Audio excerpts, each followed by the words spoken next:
아, 뭐가 이렇게 재밌어요?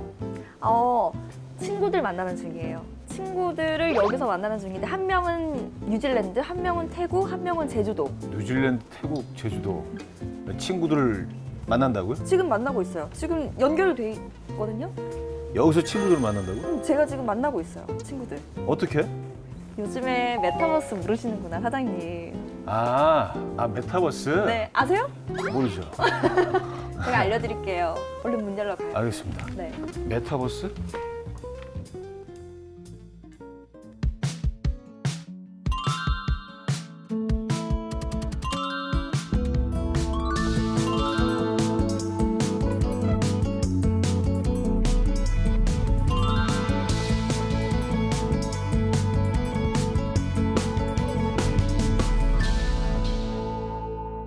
자, 또 오늘 이렇게 모였습니다. 반갑습니다. 반갑습니다. 네, 반갑습니다. 사장님. 늘 이렇게 박수로 시작하니까 기분 좋은데요? 네. 네. 자, 오늘 특별히 또 저희가 모신 분이 계십니다. 김상균 교수님을 모셨는데 먼저 본인 소개 좀 부탁드립니다. 네, 저는 인지과학자고요. 현재 경희대학교 경영대학원에서 학생들 가르치고 있습니다. 게임, 인지과학자. 메타버스 이런 거 연구하고 있습니다. 메타버스. 네.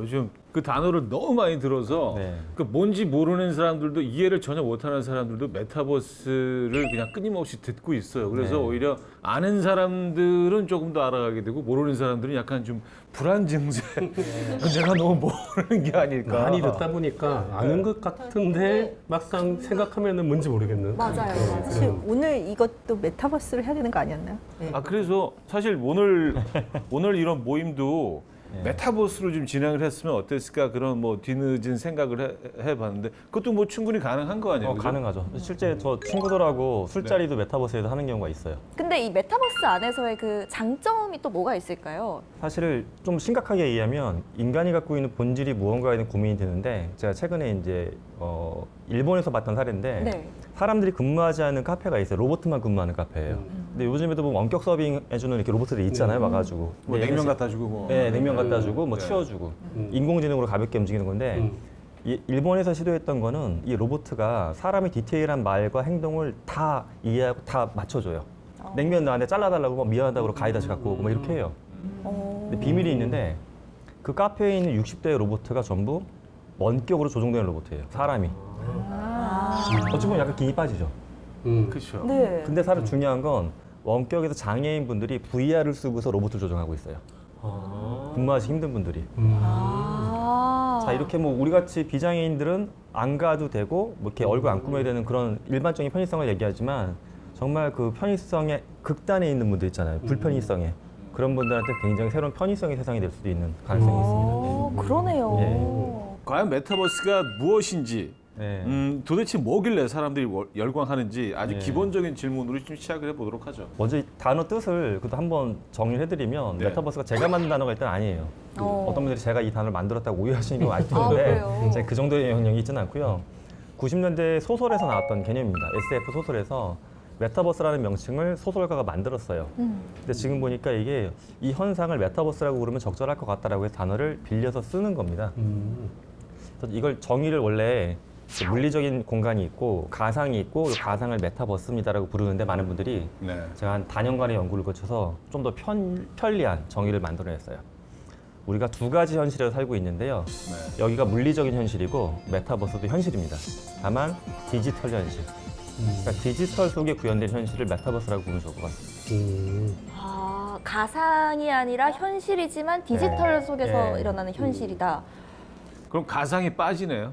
그렇죠. 우리 가상이라고 하면 왠지 좀 가치가 없고 좀 초라하고 스쳐 지난 것 같은 느낌이 드는데 네. 실제 메타버스 속에서 발생하는 많은 일들을 보게 되면 아까 그 장애인분들이 근무하는 카페들 네. 또는 뭐 메타버스를 통해서 패션 산업에서 발생하는 쓰레기를 줄이고 있는 기업들을 보게 되면 그걸 가상이라고만 부를 수는 없거든요. 그래서 저는 이걸 디지털 현실로 정의하고 싶습니다. 그러고 보니까 가상현실이라는 말 자체가 사실 모순이잖아요. 그렇죠. 네, 표현이 현실 되게 특이하죠. 자체가 가상일 수 없는 거잖아요. 네. 현실이 가상일 수 네. 없는데. 그렇죠. 네. 사실 뭐 1, 2년 전만 해도 이 메타버스 하면 좀 어르신들께서는 버스 매일 타는 버스냐 그래서 메타버스냐 이렇게 약간 그 신형 버스. 그리고 요즘에 하도 영화에서 멀티버스를 다뤄가지고 이게 되게 혼란스러워했었거든요. 특히나 아이들이 맞아요. 메타버스랑 멀티버스 개념도 굉장히 혼란스러워하더라고요. 근데 요즘에는 사실 이제 메타버스라는 개념 자체가 멀리 퍼져서 대부분 아시는데 우리나라는 언제부터 이 메타버스를 활용하고 네. 만들었던 걸까요? 사실은 뭐 이 용어 자체가 쓰인 건 한 2, 3년밖에 안 됐지만 실제 싸이월드. 싸이월드 아세요? 알죠. 그 세대입니다. 다 세대가 네. 세대 통합이 됐군요. 싸이월드부터가 사실 한국형 메타버스의 시작이긴 했습니다.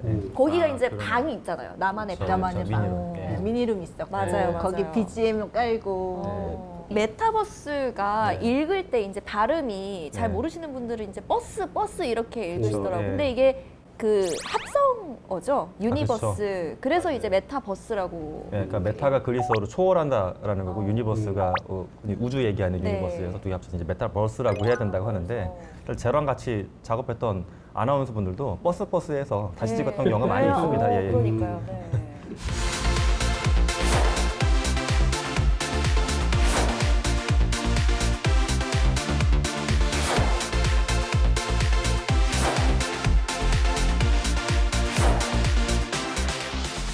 저는 개인적으로 나는 메타버스 한 번도 이용하지 않았고 경험이 없다라고 생각을 했는데 이렇게 얘기하다 보니까 근데 쭉 찾아보니까 내비게이션도 메타버스 일종이라고 해요. 그 배달 앱 서비스도 그 메타버스라고 하는데 어떻게 걔네들이 메타버스인 거죠? 실제 이렇게 스마트폰을 열어보면 여기 전체 지도가 다 뜨잖아요. 그것도 네. 아주 똑같이. 네. 그리고 지금 교통 흐름에 맞게 딱 뜨죠. 네. 현실의 거대한 땅을 여기 딱 옮겨놓은 거잖아요. 네, 그러니까 이걸 통해서 현실의 전체 지도를 볼 수 있기 때문에 이것만큼 새로운 디지털 현실이 없는 거죠.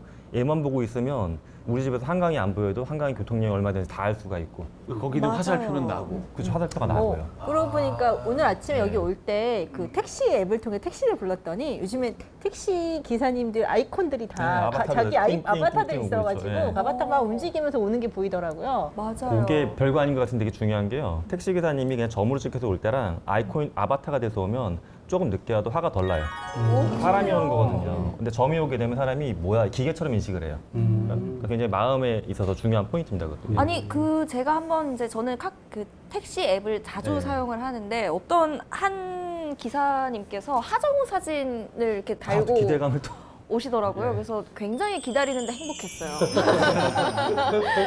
얼굴은 마주치지 않는 걸로 하셔야 되는데. 뒷좌석에 네. 앞에 보지 않는 걸로 기다리게 되더라고요.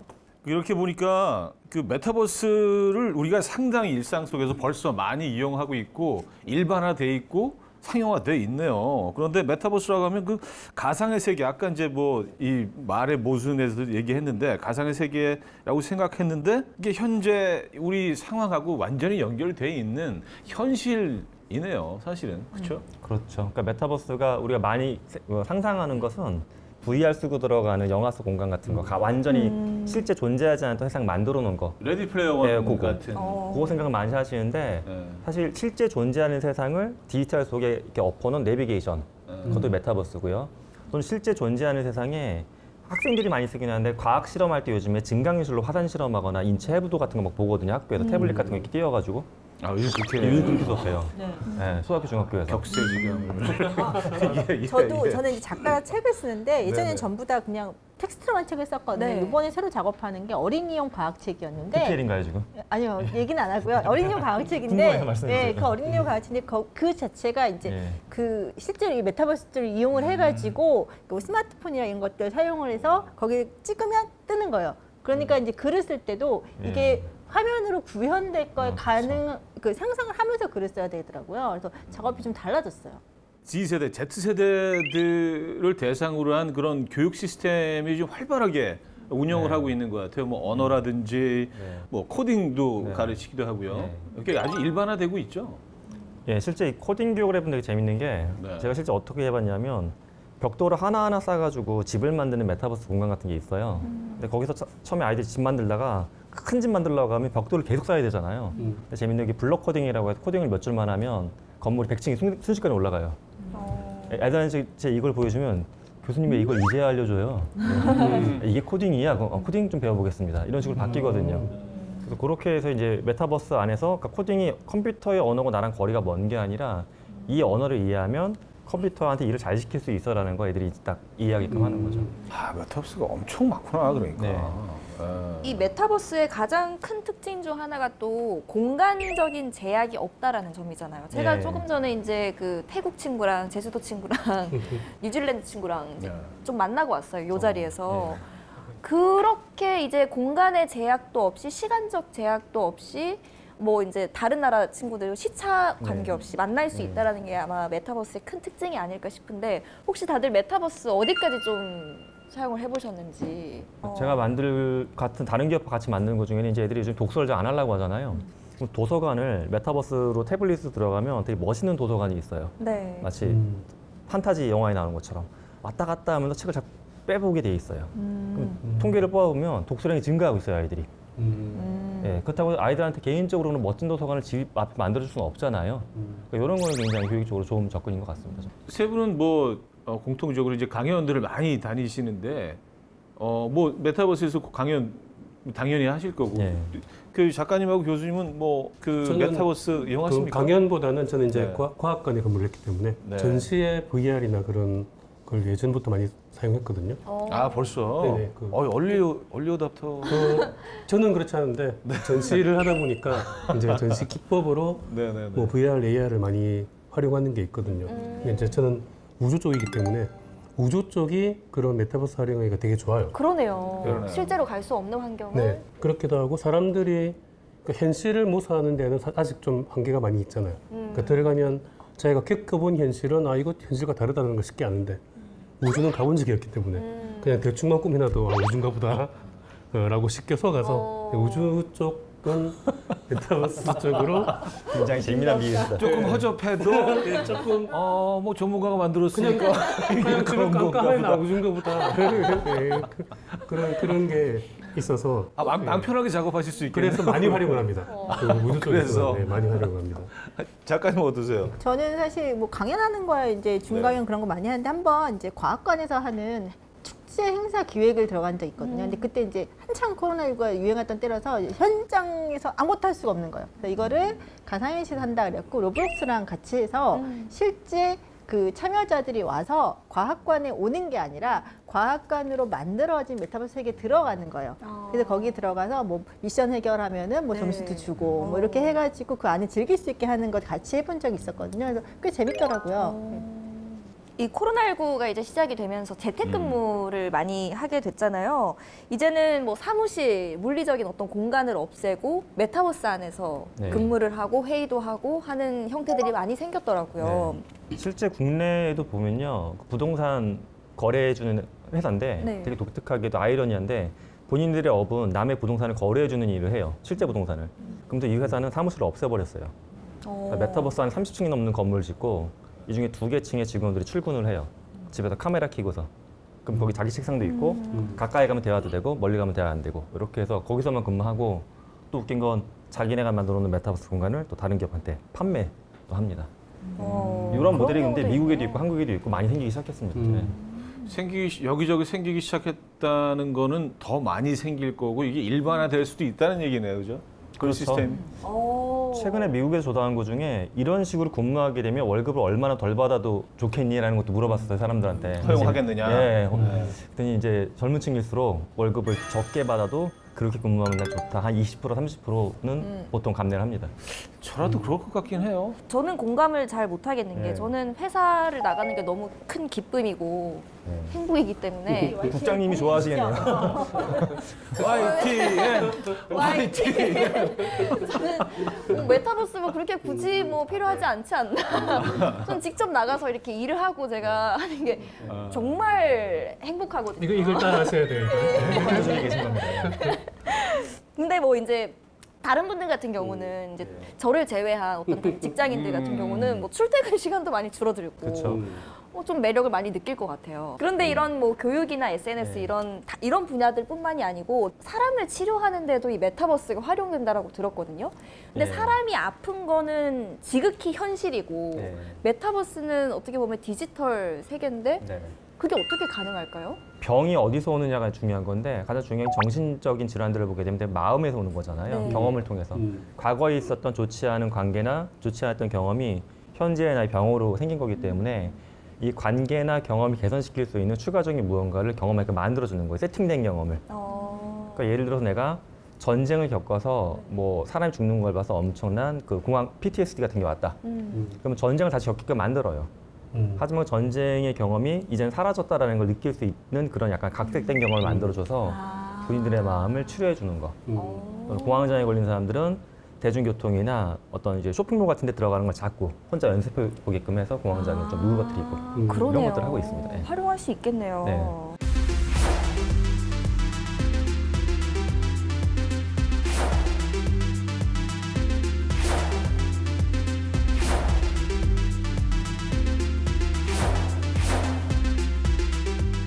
제가 운영하고 있는 이 카페, 네. 예, 이 LP 카페를 만약에 기술과 접목을 시킨다면은 네. 어떤 상품들을 개발할 수 있을까요? 뭐 좀 장사하는데 도움이 될 만한. 장사요. 이 LP 네. 카페의 다양한 씬이나 음악이나 영상 같은 것들을 NFT화 시켜가지고 전시관을 별도로 만들어 볼 수도 있고, 왜냐면 이건 물리적 공간이 한계성이 있잖아요. 이걸 한계를 넘어서서 내가 무한한 자원과 공간이 있으면 이걸 어떻게 바꿔볼 건지 그걸 직접 해보셔도 좋고, 아니 팬들이 그걸 같이 창작을 해가지고 다양한 버전의 카페를 만들어 보셔도 재밌을 것 같아요. 그러네요. 사업 아이디어를 너무 공짜로 얻으시려는 지금. 받을 돈 받을 건데요. 아, 네. 아니 그 질문이 여기 대본에 없어요. 없는데 예, 네. 갑자기 떠올라서 예. 역시 사업가 마인드. 이 메타버스 트렌드를 또 우리가 익혀야 되는 게 빌보드 차트 1위에 빛나는 BTS의 다이너마이트라는 곡이 있잖아요. 이 곡이 처음 공개된 곳이 바로 메타버스 게임 플랫폼이었다고 해요. 그리고 이 에스파 그룹 그 걸그룹 에스파의 그룹 그 멤버가 보통 이제 4명이라고 알고 계시는데 실제로는 8명이라 그래요. 네. 알고 계셨나요? 어디선가 들은 것 같은데요? 알고 계신다고 네. 해야 돼. 에스파도 굉장히 팬들이 많단 그런가요? 말이에요. 네. 이 춤 동작 아시네. 네, 맞아요. 이쯤, 네. 이 에스파 그룹 멤버가 이제 실제 현실 세계에서 존재하는 4명의 멤버와 디지털 세계에서 그 교감하는 또 멤버가 네. 있다 그래요? 제가 창작자는 아니지만 좀 그렇게 해서 그래요. 그 아티스트 분들은 본인이 갖고 있는 다양한 자아를 보여주는 직업이잖아요. 내가 갖고 있는 다양한 모습을. 그래서 일반적인 물리적인 나의 사람도 보여주지만 내가 물리적인 몸으로 표현할 수 없는 또 다른 자아를 메타버스에서 아바타로 만들어서 좀 더 다양한 스펙트럼의 나를 보여주는 거죠, 팬들한테. 네. 그 음반들을 작업하고 또 새로 만들고 그런 작업들을 요즘 많이 하고 있는데 이제 할 일이 또 하나가 생겨버리니까 네. 이게 너무 힘든 거 이제 또 다른 도전이기는 한데 또 다른 숙제가 돼버리는 거는 분명히 있어요. 그렇지만 지금은 이제 꼭 해야 되는 네. 그런 분야이기도 하고요. 앨범 만드시면서 그런 이제 온라인 그런 쪽으로도 준비를 하시는 거네요? 네, 그래서 뭐 저희도 이제 지금 레이블을 하나 또 만들었기 때문에 거기 이제 뭐 여러 아티스트들이 있는데 예전에 음악만 만들고 그냥 발표가 끝났는데 지금은 이제 메타버스라든지 뭐 NFT 이쪽으로 뭐 같이 해야 되지만 그게 성공하지 않더라도 그런 식으로 해야지 이 친구들은 그래도 뒤처지지 않은 친구들이구나. 표면적으로 어떤 그래도 트렌드를 읽고 있구나 이 회사는 그걸 보여주기 위해서라도 해야 되기 때문에 또 일이 더 많아진 거죠 사실은. 그러네요. 예. 아니 근데 이제 뭐 메타버스 안에 있는 아바타를 선택할 때도 이게 꼭 그 선택하는 사람들이 꼭 자기랑 비슷한 캐릭터를 선택하는 게 아니잖아요. 자기가 선호하는 캐릭터를 선택하기 때문에 근데 이게 참 재밌는 게 네. 사람들은 보통 메타버스에서 아바타 만들 때 자기 얼굴하고 닮은 사람을 만들긴 해요. 보통은. 아 그래요? 근데 자기보다 실제보다 훨씬 젊고 잘생긴 사람을 만들죠. 그쵸. 당연한 거 아닐까요? 그쵸. 우리가 이제 당연하다고 말하는 이 컨셉이 사실 전 지구인들이 다 공감하고 있는 부분이거든요. 메타버스 아바타는 보통 20대 초반이 되게 많습니다. 20대 초반의 아이돌 느낌이에요. 인간이 그러네요. 생각하는 가장 이상적인 네, 모습이라고 이상적으로 건강한 모습. 예. 네, 생각하는. 네. 실제 인물인 줄 알았는데 알고 보니까 가상 인물이었던 셀럽이 있는데 여기에 대해서도 좀 옛날에 그 네. TV 광고를 보는데 저는 와 저렇게 예쁜 여자 연예인이 우리나라에 있었다고? 라고 하면서 봤어요. 그래서 은행 이제- 광고 혹시 아니에요? 네네. 그래서 이제 S은행 광고? 네네네. 그래서 이름을 이제 검색을 했어요. 안 나오더라고요. 로지래요, 이름이. 외국인인가? 하고 봤더니 가상인물이었어요. 네. 그러니까 가상인간을 만들 때 두 가지가 있는데 하나는 예를 들어 이현우 씨를 만약에 아바타로 만든다. 그럼 어느 정도 팬들이 봤을 때 이현우 씨의 모습이다라고 알아봐야 좋잖아요. 네. 그렇게 또 만드는 게 있고 하나는 아예 존재하지 않았던 소속성 인물처럼 그런 사람들이 이제 현실을 끄집어낸 아바타가 있고 그래서 두 가지가 지금 상업적으로 계속 다 쓰이고 있습니다. 야, 이제 뭐 연예계, 광고계까지 네. 이 아바타 캐릭터들이 점령을 하는 거면 그게 참 놀랍긴 합니다. 맞아요. 앞으로 점점 더 많아지겠죠. 그러니까 예전에 아담 만들었을 때랑 지금하고 이제 기술적으로 보게 되면 옛날에 아담이 이제 한 3분짜리 인터뷰하는 걸 찍으려고 하면 엔지니어들이 일주일 동안 집에 못 갔어요. 계속 작업을 해야 되니까. 요즘 그때보다 훨씬 작업 속도나 비용이 좋아졌거든요. 그리고 이제 사람들이 옛날에 아담 누가 봐도 딱 봐도 가짜잖아요. 네. 만화 같은. 근데 요즘 지금 우리가 얘기한 대로 이거 사람 같은데? 사람인 줄 알았는데? 이런 말이 나오는 게 굉장히 하나의 그 선을 넘어간 거죠. 그 선을 넘어갔기 때문에 우리가 이제 거부감을 덜 느끼는 그런 세대가 된 겁니다. 움직임도 너무 정교한 것 같아요, 진짜. 네. 실제로 아마 그 로지 같은 경우에는 팬클럽도 있을 거예요. 그죠? 네. 인스타 팔로워도 엄청나게 많고요. 맞아요. 광고료도 무지막지하게 받습니다. 야. 그러니까 로지 얘기하기는 좀 어렵지만 그 외국 모델 중에 릴 미켈다 같은 경우에는 1년에 벌어들인 광고 수익만 300억 될 거예요.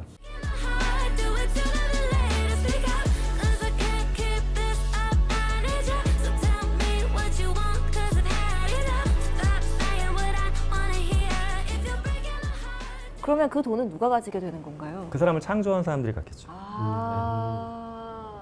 사실 일반인들 네. 굉장히 유명 연예인들은 평생 한 번 못 보는 경우가 많거든요. 예, 그렇게 따지면 뭐 가상 인간이나 실제 그러게요. 인간이나 뭐 별 차이가 없지 않을까. 그러니까 대학생들 입장에서는 여사친 같은 거죠. 여자친구. 여자친구는 이제 약간 유니콘 같은 존재니까 네. 그건 마찬가지인 거죠. 어딘가 존재는 하지만 내 옆에는 없는 내 앞에는 그런 거요. 없는, 예. 영화 그 헐에서 보면 AI 보이스와 그 사랑에 빠지게 되잖아요. Hello, I'm here. What do I call you? Do you have a name? Yes, Samantha. I'd like a slice of cheese, please. I'd like a slice of cheese, please. Samantha, and she's an operating system. She's really complex and interesting. And Wait, it's only been a few. I'm sorry. You're dating your computer? No, she's not just a computer. She's her own person. 이게 진짜 처음에 이 영화 딱 나왔을 때만 해도 심지어 약간 좀 그 거북할 정도로 저는 좀 거부 반응이 있었거든요. 이게 말이나 돼? 그리고 이런 세상이 오면 정말 이건 암흑이지, 그 지옥 같은 세상일 거야라고 생각을 했는데 요즘 현실이 점점 뭐 이거에 가까워지는 것 같아서 이런 것 일들이 충분히 일어날 수 있는 환경이잖아요. 지금 그렇죠? 사실 초반에 일이 일어났죠. 뭐가 나왔냐면 최근에 나온 것 중에 그 우리나라 포털 사이트 회사에서 N사에서 만든 것 중에 하나가 독거노인분들한테 전화해주는 AI가 나왔어요. 근데 전화를 하면 그거 이제 처음에 그 퍼블릭으로 공개된 영상은 손숙 선생님이 나온 영상인데 혼자 사신다고 하더라고요. 손 선생님이 지금 자녀분들 다 외국에 계셔갖고 전화하면은 선생님 원래 어떤 일 하셨어요? 몸 아픈 데 없으세요? 그래서 지금 불면증이 와요. 근데 왜 병원 안 가세요? 하고 대화가 계속 돼요. 근데 이거 대화하게 되면 상대방이 얘가 기계인 줄 알아도 전화를 기다려준다고 해요. 나중에 인터뷰를 해보게 되면. 전화의 내용이 나를 좀 따뜻하게 해줬다고 하고. 그러니까 이미 인간들이 여기에 의지하기 시작을 했습니다, 사실은. 예.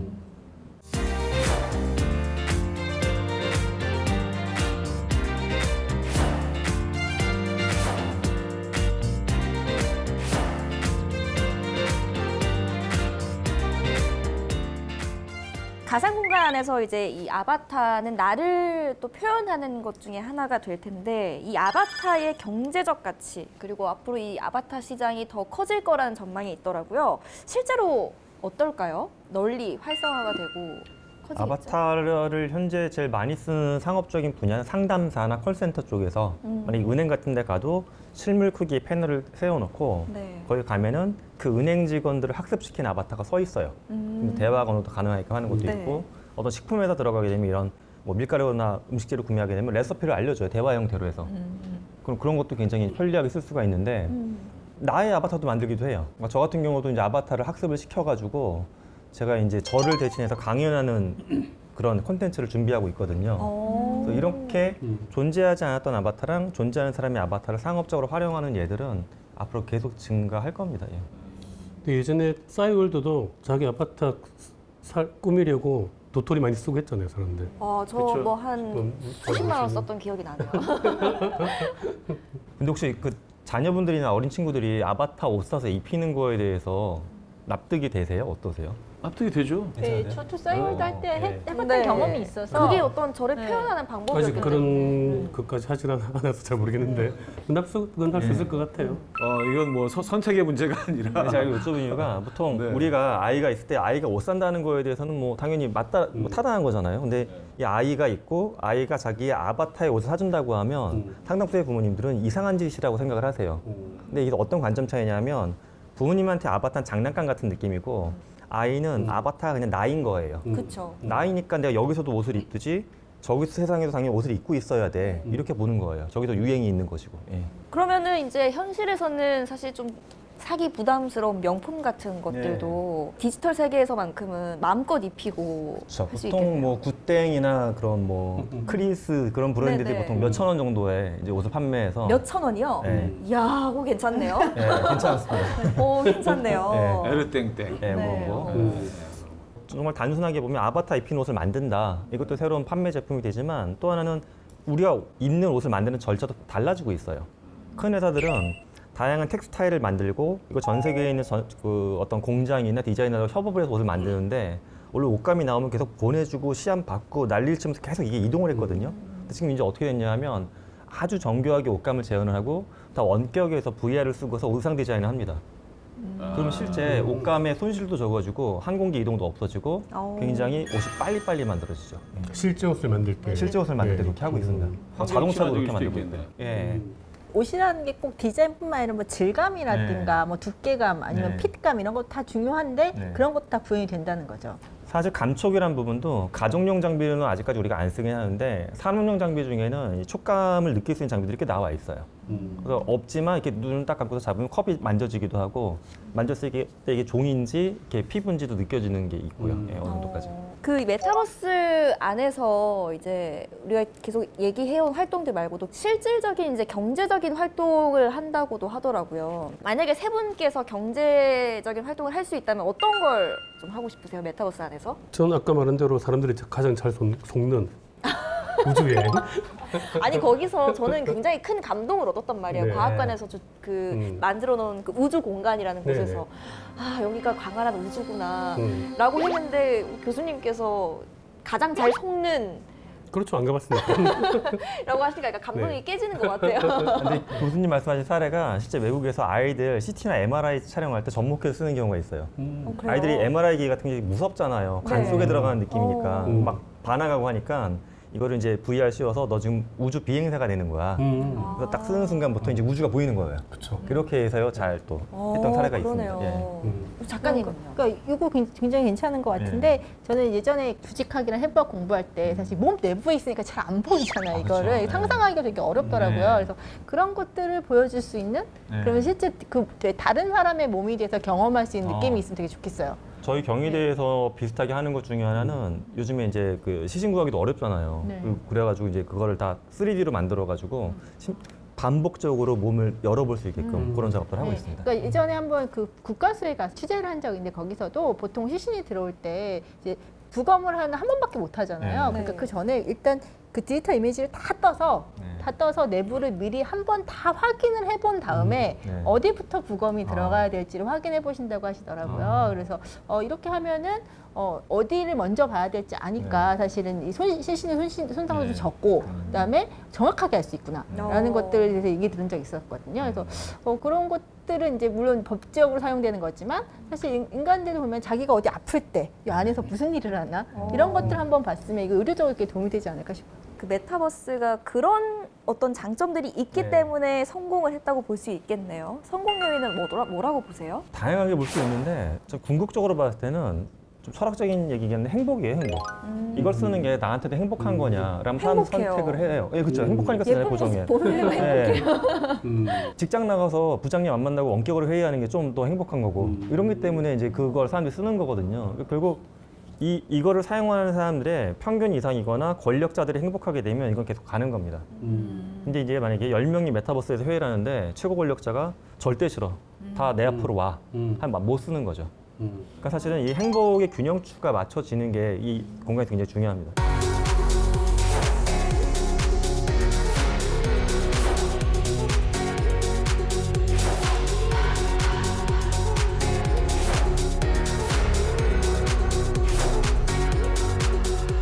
근데 그 걱정이 되는 것이 디지털은 이게 몰래 기술이나 창작물을 좀 빼가거나 복제하는 것이 좀 쉽지 않을까요? 막을 수 있는 방법들도 뭐 당연히 계속 개발이 되고 있겠죠. 연구가 이루어지고 있고요. 그렇죠. 그러니까 정부에서도 그러니까 디지털 자산이라는 용어를 쓰기 시작했거든요. 네. 그러니까 디지털로 나오는 모든 것들도 자산이다, 전통적인 자산. 그래서 이거를 이제 양쪽의 시각인데 만드는 사람들도 보호해줘야 되고 소비하는 사람들 권리도 보호해줘야 되고 또 하나는 여기서 거래가 발생하니까 세금도 충분히 내야 되고 이런 관점으로 다양한 법들이 만들어지고 있습니다. 예. 이 메타버스 안에서 이제 거래를 할 수 있는 어떤 증명서 네. 역할을 해주는 게 이제 NFT인 네. 거죠. 그쵸. 네, 여기 개념에 대해서도 네. 좀 설명을 해주시죠. NFT가 우리가 이제 어렵게 생각해서 그러는데 물리적인 세상에서도 보면 뭐 등기부등본 부동산 거래할 때 쓰죠. 네, 네. 또 은행 갈 때 공인인증서 썼었고 네. 보안 OTP 카드 썼었고 이것처럼 내가 만약에 그림을 샀어. 이현우 씨가 그림을 샀어. 근데 이게 또 컨트롤 C, 컨트롤 V 하면 카피가 계속 되잖아요. 네. 근데 이거 원본이라고 준 거 딱 내 거 보장 받아야 되잖아요. 여기에 들어간 등기부등본 같은 게 NFT라고 하는 기술로 보시면 됩니다.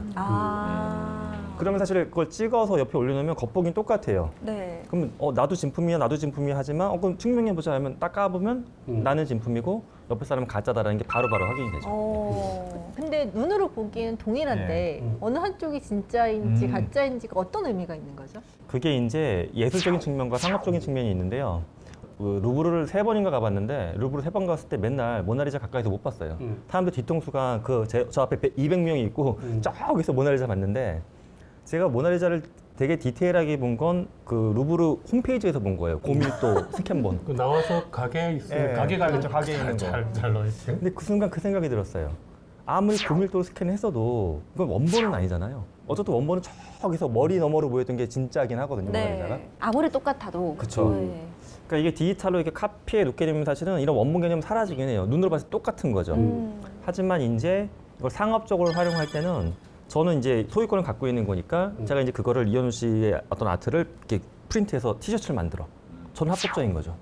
하지만 옆에 있는 복제본 갖고 있는 분은 그렇게 만들면 안 되는 거죠. 이런 차이가 생깁니다. 그러네요, 사실. 네. 복제는 사실 뭐 현실에서도 얼마든지 할 수 있는 네. 게 많이 있는데 그럼에도 불구하고 우리는 항상 진품을 높이 평가를 하는 거잖아요. 그리고 이제 기능적으로도 이게 겉으로 보기엔 똑같아도 이 그림이 티켓화 돼가지고 진짜 티켓을 갖고 있는 사람만 들어갈 수 있거나 추가적인 기능을 열어주고 하는 사이트들이 굉장히 많아요. 그럼 복제된 그림은 이게 못 들어가져요. 예. NFT에 대해서 사실은 좀 그 이해하기 힘든 부분들이 있고 좀 오해가 있는 부분이 있어서 암호화폐, 코인 이거랑 어느 부분이 겹치고 어느 부분이 다른가요? 이렇게 설명을 드릴게요. 네. 이게 원천 기술이 블록체인이라고 하는 기술이 있고요. 네. 블록체인은 모든 거래 내역을 이렇게 블록에다 써서 체인처럼 연결한다라고 블록체인이라고 부르는 건데 얘를 쭉 쓰는데 이거 갖고 이제 만들어진 기술 중에 하나가 암호화폐, 무슨 땡땡 코인 이런 게 이제 하나가 있고요. 이건 이제 거래하는 수단이 화폐로 쓰이는 게 암호화폐고요. NFT는 이건 돈이 아니라 아까 얘기했던 얘는 다른 그림이나 디지털 재화를 도장을 찍어주는 역할을 해주는 거. 증명서. 예, 그러니까 하나의 원천 기술이 돈으로 쓰일 때도 있고 증명서로 쓰일 때도 있고. 근데 이게 이제 가상의 돈이고 가상의 도장이니까 메타버스에서 쓰임새가 높아진다. 이렇게 정리해 볼 수 있습니다. 실제로 NFT를 통해서 거래된 예술 작품 사례를 제가 좀 찾아와 봤는데 NFT 기술을 적용한 디지털 미술 작품 비플작의 나날들이라는 작품이 우리 돈 약 780억 원의 경매에서 낙찰이 됐다라고도 하고요. 또 뭐 트위터 창업자인 잭 도시의 첫 트위터 게시물도 NFT로 경매가 이루어졌고 또 스티븐 잡스가 이거는 스티븐 잡스가 이제 실제 작성했던 그 이력서가 NFT로 거래되기도 했네요. 역사적인 해에 쓰인 거여서 그래요, 이게. 1973년도. 제가 태어난 애기 때문에. 그래요? 저도 작성한 이력서가 굉장히 많은데 제 이력서는 좀 어떻게 안 될까요? 스티븐 잡스급이 되시면 또 그게 또 중요한 NFT 열심히 작품이 될 수 해야겠네요. 있습니다. 네. 예. 그 실제로 제가 아는 디지털 그 작가분, 그 한국 작가분이 계신데 프랭키라는 분이에요. 근데 그분의 작품이 그냥 한 작품의 그 NFT를 통해서 거의 100억이 넘게 그 판매가 되고 있고, 예, 뭐 어마어마하더라고요. 저도 그래서 그분을 통해서 NFT 그림 쪽으로 많이 좀 알게 됐는데, 네. 예, 이게 완전히 새로운 세상인 것 같아요. 근데 이제 최근에 이제 오해가 되는 거는 NFT가 작년에 컬린스라는 사전업체에서 뽑은 가장 사람들이 많이 사랑했던 단어가 작년에 NFT였어요. 전 세계에서. 그러다 보니까 맞아요. 그렇더라고요. 오해가 생긴 거예요. 뭐든지 제가 막 그림 낙서해놓고서 이거 NFT를 심었어. 예술품인가 보다. NFT가 있으니까. NFT가 있어서 예술인 게 아니라 예술품이기 때문에 NFT가 올라가야 되는 거예요, 원래는. 우리가 이 선후 관계를 오해하는 게 사실 아직 많이 있습니다. 너무 쉽게 잘 알아들을 수 있게 설명해 네. 주셨네요. 그러면 그 저희 프로그램도 NFT화 할 수 있는 거예요. 실제 방송을 CNN 같은 경우에 역사적인 다큐나 촬영 장소 장면들을 NFT화해서 많이 거래가 되고 있거든요. 그러니까 우리도 그렇게 역사적인 콘텐츠가 되면 충분히 가능하죠.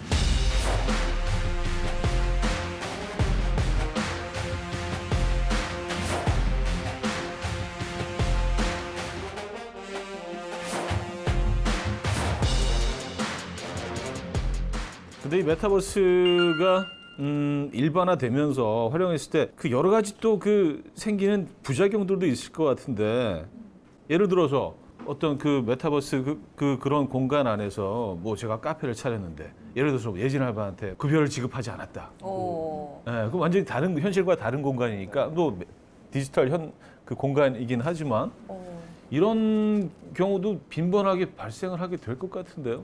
오늘 좀 전에 이제 이 메타버스 때문에 자료 조사하다 보니까 메타버스 내에서도 범죄가 일어나는데, 예를 들어서 메타버스 내에 들어갔다가 네. 여성 캐릭터로 들어가는데 거기 성폭행을 당했다는 거예요, 성범죄를. 근데 그거를 자신이 이제 하고 있는 중간에 뭐 기가 떨린다거나 하면서 그 공포감이 느껴졌기 때문에 자기는 피해를 입었다, 이렇게 해서 이거를 고소를 하고 싶은데 이게 가능한가? 안 되죠. 네, 이런 얘기도 나오고 있더라고요. 언어적인 성희롱에 대한 건 처벌이 가능한데 그 물리적인 접촉은 없다라고 보는 거기 때문에 성추행이 성립이 안 되거든요, 형법상. 그러니까 저도 실제 외국 사람들이 들어오는 그런 술집거리를 여성 캐릭터로 들어갔다가 추행을 당한 적이 있어요. 그래요? 네, 제가 네. 실험 때문에 들어갔다. 근데 굉장히 불쾌하고 기분이 나쁘고, 그러니까 저를 둘러쌌던 그 외국인들의 모습이 아직도 생각이 나요. 되게 안 좋은 기억이었는데, 그러니까 우리가 이게 내가 투영된 거기 때문에 똑같은 피해를 봐요, 사실은. 근데 이제 아직 법이 여기까지 덜 다가온 거죠. 예. 근데 현직에 계신 뭐 판사님들하고 얘기를 나눠봐도 이거 공감하세요, 이 문제에 대해서. 법이 개정돼야 된다는 부분에 대해서. 예. 그리고 제가 얼마 전에 뉴스에서 뭐 얼핏 지나가면서 봤는데 그 메타버스 공간 안에서 서울 땅을 판다는 거예요. 예. 근데 강남 땅은 이제 벌써 다 팔려서 남아 있지 않대요. 근데 그 실제 그 메타버스 팔린 그 땅들의 실제 주인은 따로 있을 텐데 예. 이 주인들이 그 소유권을 주장하는 게 할 수도 있는 것인가, 뭐 약간 네. 굉장히 애매하더라고요. 좋은 그게. 질문이세요.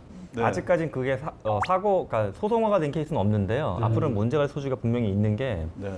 내가 만약에 강남 땅을 샀어요. 사가지고 잘 쓰면 문제가 없는데, 강남에 만약에 지금 또는 뭐 여기 카페 있는 땅을 누가 샀다라고 생각을 해보세요. 네. 근데 이 땅에다가 이렇게 좋은 시설이 아니라 되게 불법적이고 음침한 이상한 걸 만들어서 서비스를 해. 그럼 이 지역 자체의 브랜드 밸류 자체가 훼손되는 거잖아요. 그럼 당연히 기분이 안 좋으실 거 아니에요. 그렇죠. 그렇죠. 그래서 실제 땅 갖고는 그런 사례가 없지만, 아까 옷 얘기도 나왔지만 실제 존재하는 자동차를 메타버스 내에서 카피해서 사용했다가 소송이 붙은 사례들은 있어요. 왜 우리 자동차가 현실적으로 그렇지 않은데 그렇게 만들어서 자동차 안 좋게 보이게 만들었냐, 이런 소송 사례는 있습니다. 예. 자, 이렇게 메타버스를 제대로 활용하려면 VR 장비를 다 갖춰야 하는데, 제 알바비로는 사실 그 장비들을 갖추기에는 택도 없거든요. 네. 이렇게 이제 경제적으로 어려운 사람들한테는 이 메타버스가 또 다른 벽이 되지 않을까라는 우려도 있는데. 그렇죠. 사실 네. 이 디지털화가 진행되면서 처음에 집에 와이파이 못 갈았던 분, 그다음에 스마트폰 100만 원 넘으니까 비싸서 못 샀던 분이 계셨고, 마찬가지입니다, 이것도. 그러니까 디지털 세상이란 게 접속할 수 있는 탑승권과 같은 게 기기인데, 기기가 아직은 많이 비싸거든요. 사용이 좀 불편한 부분도 있고, 그래서 좀 더 보편화되고 범용화될 수 있는 시점이 빨리 와야 되지 않을까 생각합니다. 이런 문제점을 보완을 한다면 앞으로 이제 메타버스가 더 널리 활용이 될 수 있을 것 같은데, 어떤 곳에 좀 더 순기능으로 활용되면 좋을까요? 아이의 시각으로 병원 입구를 들어가서 어떤 그 진찰 때까지 올라가는 순간을 계속 경험해 보는 거예요. 아예 눈높이로. 그러면 이제 아이가 쳐다보면 선생님이 서서 보기 때문에 굉장히 공포스럽거든요. 콧구멍만 보이고. 이렇게 해서 모든 디테일한데 앉아서 이야기해야 되겠구나, 거리를 얼마나 어떻게 잡아야 되겠구나 이런 걸 디테일하게 조정해가고 있죠. 물고기 입장에서 그 물에 있는 사람들의 세계를 이렇게 어떻게 관찰하는지 그것도 만들면 굉장히 좋을 것 같아요. 그거는 본 적 있어요. 실제 물고기의 시각으로 보여줄 수 있는 그런 프로그램이 있거든요. 예. 물고기, 뭐 곤충, 이렇게 걔네 눈이 많잖아요. 완전히 다른 모습으로 보이더라고요. 왜냐면 그럼 낚시할 때 굉장히 도움이 될 것 같아요. 그 물고기 시야를 피해서 네, 낚시하시는 거죠? 그들이 어떻게 인식하는지 우리를. 너무 불쌍해서 낚시를 못 할 거다라고 생각하는데 반대로 낚시를 잘하기 위해서 잘하기 생각하시는 위해서. 거죠. 그러니까요. 확률이 낮아요, 저 굉장히. 저는 아까 그런 생각도 했거든요. 저는 이제 강아지를 키우다 보니까 이 친구의 마음을 읽고 싶을 때가 너무 많아요. 그 실제로는 이제 강아지 입장에서 주인을 바라볼 때 시선이 어떤지, 뭐 원하는 게 어떤 건지, 뭐 아까 이제 우리 사장님께서는 물고기 낚시를 위해서 물고기의 마음을 알고 싶다고 하셨지만 저는 이제 제 반려견을 위해서 네 그런 것도 좀 활용을 할 수 있을 것 같고 네. 또 어떻게 활용할 수 있을까요? 메타버스가 디지털 현실이잖아요. 네. 현재 존재하는 세상을 복제했거나 확장한 건데 결국 이 복제하거나 확장된 세상을 통해서 내가 무언가 경험을 하고 보게 되면 현실을 살아가는데 도움이 된다는 관점이세요. 우리 강아지의 마음을 보고 싶다는 거잖아요. 네. 즉 생각의 틀을 내가 물리적인 현실에 살고 있지만 경험을 못하거나 보지 못하는 게 무엇일까. 이거를 내가 가짜 같은 세상이지만 디지털 현실에 들어가서 보고 경험하면 내 삶이나 주변이 얼마나 아름다워질까. 이런 관점으로 디자인해보시면 좋을 것 같습니다. 나중에 요 얘기 이제 편집하실 좀 예쁜 노래 깔아주셨으면 좋겠네요. 미술관이나 박물관에 대해서 메타버스로 해서 가상으로 그러니까 디지털로 만든다고 했는데 저는 들어가서 몇 번 봤는데 그게 현실에 가서 보는 그 느낌을 충족시켜주지 못하고 오히려 더 가고 싶다라는 생각이 들게 만들더라고요. 가서 직접 보면 이런 느낌이 날까라는 생각이 들거든요. 그래서 그 디지털 세상에서 얻는 경험이 현실에서 얻는 경험을 더 증폭시켜 줄까? 아니면 그것만으로 사람들이 만족하게 할까? 어느 쪽으로 보세요? 사실 둘 다 가능한 게요. 만약에 우리나라 이제 그 S전자 같은 경우에 뉴욕에 거대한 전시관이 있는데 뉴욕 전시관을 가보기도 힘들잖아요. 그 메타버스 전시관을 만들어놨어요. 근데 대부분의 공간은 뉴욕 전시관하고 비슷하게 만들어놨는데 특색 있는 공간을 보게 되면 전시품이 공중에 날아다녀요. 현실에서 구현할 수가 없는 거죠. 또 하나 전자회사가 굉장히 중요하게 보는 게 환경적인 문제를 해결하고자 하잖아요. 그래서 그런 것들을 이제 설명하기 위해서 전시관의 일부가 숲처럼 꾸며져 있어요. 뉴욕이 만들 수 없는 건데 거기서 보여줄 수 있었어. 그래서 저는 모든 게 한쪽이 무조건 좋다가 아니라 현실에서 좋은 부분이 있고 디지털 현실에서 좋은 부분이 있고 그렇지 않나 생각합니다. 서로 상호 보완적으로 네, 보완적인 관계라고 한다는 봅니다. 거죠. 네. 실제로 저희가 이제 과학관을 만들 때 사이버 과학관을 만들어야 되느냐 말아야 되느냐라는 논쟁이 잠깐 있었어요, 저희들끼리. 네. 그때 사이버로 만들어 놓으면 사람들이 그것만 보고 안 오면 어떡하냐라는 얘기가 있었거든요. 근데 실제로 조사를 해보니까 사이버를 본 사람들이 더 많이 와요. 네, 그래서 오히려 있는 게 낫다라는 내부적인 결론이 오히려 있어요. 광고 효과가. 광고 효과가 더 좋다. 그러니까 말씀하신 대로 사이버를 한번 쭉 둘러보니까 저건 진짜로 가서 보고 싶다라는 생각을 하는 거죠. 진짜 오늘 메타버스에 대해서 그 많은 대화를 나눴습니다. 근데 저만 해도 진짜 메타버스를 한 번도 경험해보지 못한 세대라고 그냥 저는 생각하고 있었는데 벌써 제 일상 속에도 깊숙이 들어와 있네요. 맞아요. 네, 앞으로 피할 수 없는 거네요. 메타버스 안에서 우리가 계속 더 살아가게 될 것 같습니다. 오늘 아주 유익한 시간이었던 것 같아요. 네. 감사드리고요. 자, 오늘 그 준비한 음악은 아까도 교수님께서 잠깐 얘기해 주셨는데 릴 맥켈라죠? 미켈라? 네, 릴 맥켈라라는 사실 가상 캐릭터잖아요. 네, 가상 인간이죠. 네, 가상 인간이죠. 가상 인간이 발표한 곡을 한번 들려드리려고 합니다. 어토매틱이라는 곡인데 이 캐릭터가 뭐 그 팔로워가 벌써 300만이 넘고 네, 부럽습니다. 네, 수익도 어마어마하다는 얘기를 들었어요. 네, 그래서 도대체 어떻게 이 많은 호응을 얻게 됐는지 같이 들려드리면서 오늘 마무리하도록 하겠습니다. 노래 좀 부탁드립니다. 네. 메타버스란 용어가 세상에 처음 등장한 것이 30년 전인데 지금 우리는 메타버스 세상 안에 벌써 깊숙이 들어와 있고 현실된 것 같다는 느낌이 들어서 오늘 좀 많은 깨달음이 있었습니다. 네. 감사드리고요. 다음에 또 커피 한잔 해요. 네. 고맙습니다. 즐거웠습니다. And all I know is we got to